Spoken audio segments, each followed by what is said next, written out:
I just wanna lie. Yeah. Not a little bit, nah. Who did it? Me. I just wanna lie.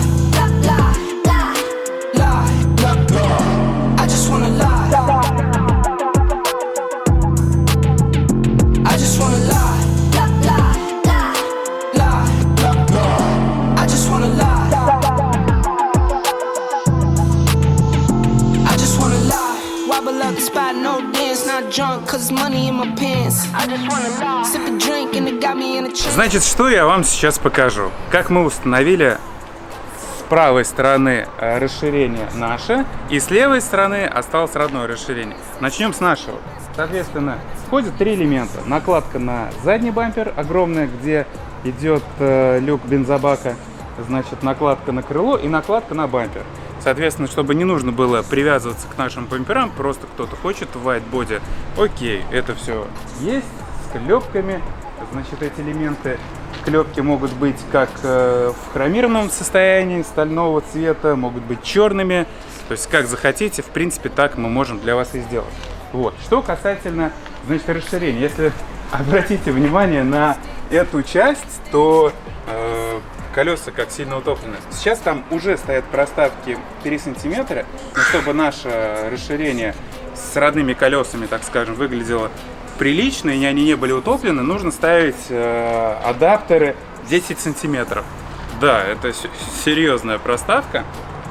Или же, значит, заказать у нас кованые диски сразу под whitebody, или же, значит, родные диски обыграть этим моментом. Про наши диски я вам тоже сейчас покажу, как мы установили наши диски. На мой пока что еще GLS 400 поставили 22-ю ковку нашу, но это позже. Значит, входит этот элемент раз, этот элемент 2, этот элемент 3. И теперь сравниваем, как выглядело родное. Надеюсь, что в камере покажется это все максимально правдоподобно, конечно. Но вот, когда стоишь вот с этого ракурса и смотришь, нифига себе, что там появилось. Казалось бы, остаются родные бампера, но даже уже с whitebody уже вид, ну, совсем другой разговор. Прям огонь. Сама машина с дополнительной кабиной, просто огромная. Мой GLS, он вообще как седанчик какой-то выглядит на фоне, значит, этой тундры. Но я очень доволен, что у нас получилось такое классное решение. На зазоры на крыле не обращайте внимания, она просто на скотч притянута. Когда мы прижимаем и клеим их на полиуретановый герметик, прошу обратить внимание, что никогда не клейте ничего на стекольный клей, такие как расширения наши, не наши, ничего другое. Чем отличается стекольный клей от полиуретанового герметика? Если у вас полиуретановый герметик, например, вылезет в верхней зоне, потому что вы переборщили, лишнего намазали, то его можно мы палочкой от мороженого аккуратненько это убираем. Да, действительно, палочка от мороженого, как бы это смешно не звучало, но палочка от мороженого, она вообще прям работает на ура. И полиуретановое это все лишнее, оно убирается, и все идеально. Если у вас вылезет стекольный клей, ребята, он, во-первых, вылезет на поверхность, если вы даже его счистите, вы его ни с чем не сполируете, и будет просто, как говорится, эпик фейл полный, и это проблема, и я думаю, что это будет вообще отвратительно выглядеть, поэтому никогда не используйте для этих вещей стекольный клей. Это большая ошибка. Очень многие установочные центры, которые мы работаем по всему миру, все им работают, и мы всех переодеваем, переобуваем на полиуретановые, потому что это практично, удобно и, в принципе, несет все свои свойства, как и стекольный клей. Ну, может быть, как-то он более грубо, конечно, это все схватывает, но полиуретановый герметик это все достаточно, и не нужно вообще ничего больше другого придумывать. Поэтому сейчас мы его снимаем и ставим наш бампер, и уже следующий кадр вы получите непосредственно с нашим бампером передним, с нашим бампером задним. Соответственно, хочу обратить внимание сразу, пока установлен родной бампер, все розетки, все подсветки, все буксировочные элементы, все остается в рабочем состоянии. Это наши детали не создадут вам дискомфорт в эксплуатации. Есть у вас водники, есть у вас еще какие-то дополнительные автомобили, цепляйте, таскайте, кайфуйте с максимальным расширением с нашими бамперами. Поэтому go к следующему кадру.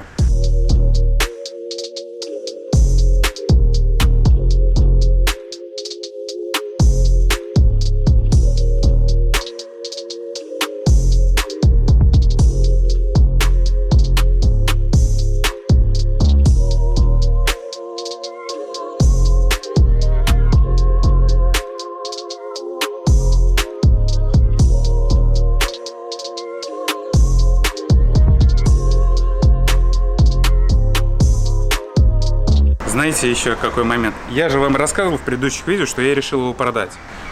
Ну так получилось, что мы создали наши кованые диски, и клиент пока в отпуске. Я ему звоню, говорю: Александр, вы не против, если я ваши колеса на свою машину накину, посмотрю, контент снимем? Да, без проблем, потому что с пониманием относится ко мне. В общем, я поставил чужие диски себе на машину от 167-го GLS. Подходит на 166. Единственное, на 167-м идет резина разноширокая. У меня тоже здесь стала разноширокая. На 166-х кузов идет одноразмерная. У меня шла в 21-м диаметре 295/40. Сейчас здесь стоит 285/45 R22 спереди. Резина Якогама. Сейчас объясню, почему Якогама, не Континенталь. Значит, сзади, внимание, 325/40 R22. Это просто максимальный жир, особенно если смотришь на автомобиль сзади. Обычно мы привыкли, что на BMW X5 едет какой-нибудь X5, X6, у него там задние лапти вот такие. Ну, в общем, специфично, конечно, выглядит. Для меня непривычно, что на GLS могут быть вот такие вот широкие колеса задние. Офигенно.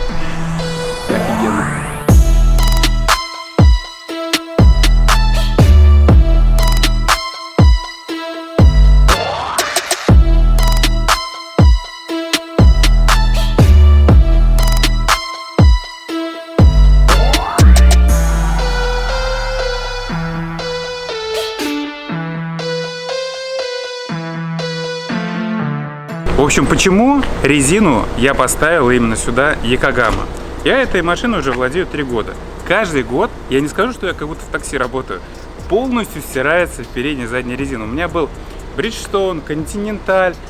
И когда я последний раз приехал, значит, к шиномонтажнику, Ваган зовут, такой прям классный у нас мастер есть, вообще что угодно делает, балансирует просто вот прям. И он мне говорит: а зачем ты покупаешь Мишлен, надо взять Якогаму, она будет чуть пожестче, но износостойкость у нее в 2 раза выше. Честно сказать, по практике я не знаю, но то, что она пожестче, чем Мишлен, это однозначно. Вот. По износостойкости надо будет, конечно, тестировать. Я думаю, что Александр расскажет нам через пару лет, как работала эта резина. Если мы не забудем об этом сказать, я обязательно вам скажу. Но владельцы 166-х кузовов, GLS, я думаю, GL вообще максимально меня сейчас понимают, что каждый сезон задняя резина вообще просто в хламину стирается, передняя чуть-чуть меньше. Ну, перекидывать, конечно, это все можно, но это просто как расходный материал, чтобы вы понимали, резина на эту машину стоит там 80-90 тысяч рублей в 21 диаметре. Ну, как бы это, ну, не слабо. Это Якогама 325/40 R22 и 285/45 вышла 94 или 96 тысяч рублей по безналу с НДС. Вот. Такие вот цены. Ребят, к нам же приехала Тундра. Ну, нужно использовать все возможности. Для каких целей была создана эта машина? Большая. Я же вчера переобулся. Так звучит, переобулся. Диски поменял. И, соответственно, мои диски лежат на шиномонтаже. Сейчас мы едем на шиномонтаж, закинем обратно диски. А как раз пока едем, я вот обратил внимание, что здесь руль подустал. Я не знаю, он просто максимально как будто расплавился. И вот как раз мы нашли, кто клиенту перетянет руль. Такой ему, знаете, неожиданный подарок сделаем. Я уверен, что клиента по-любому максимально раздражает вот это вот просто жесть. А человек максимально занятой, вот просто супер занятой. И я думаю, что ему просто некогда этим заниматься. Вот. Но я не хочу сказать, что я не занятой. Я тоже максимально занятой. Но я еще и добрый. И люблю делать добрые дела. Поэтому клиенту мы перетянем руль, и все будет по красоте.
На самом деле, ребят, катастрофически не хватает специалистов. Я даже готов людей обучать. Но раз, знаете, звонят люди и спрашивают: слушайте, ну вот мы придем там, так скажем, ну у нас опыта нет. И я говорю, ну ничего страшного, мы вас научим. А нам будет за это оплачиваться или нет? Люди приходят, я их буду учить, и они еще спрашивают у меня, буду ли я им за это платить.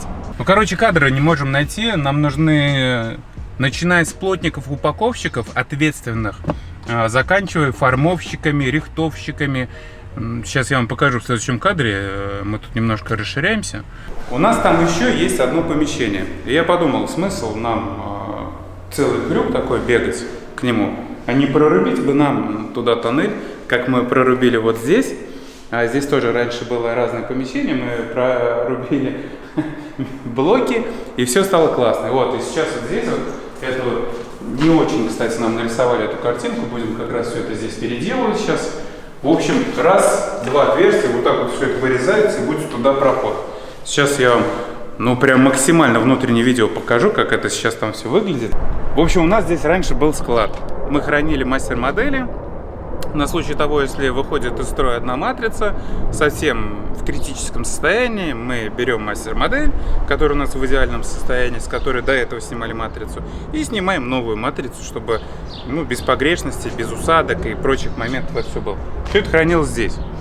Потом мы подумали, а не сделать ли нам здесь классную малярку с подготовкой, чтобы и карбон лачить, и все здесь делать. Ну вот примерно как-то этот процесс сейчас выглядит так. Вот на этих стеллажах вот лежали мастер-модели, они сейчас продолжают лежать, это мы все в другие цеха переносим. Здесь вот это, с той стороны я показывал, вот здесь вот прорубаем сейчас тоннель. Я думаю, что этой ширины будет достаточно, чтобы можно было сюда, так скажем, заходить комфортно, заносить какие-то детали и здесь заниматься. Знаете, интересно, как это жестко все выглядело до этого и как потом все красиво стало. Это тоже покажем.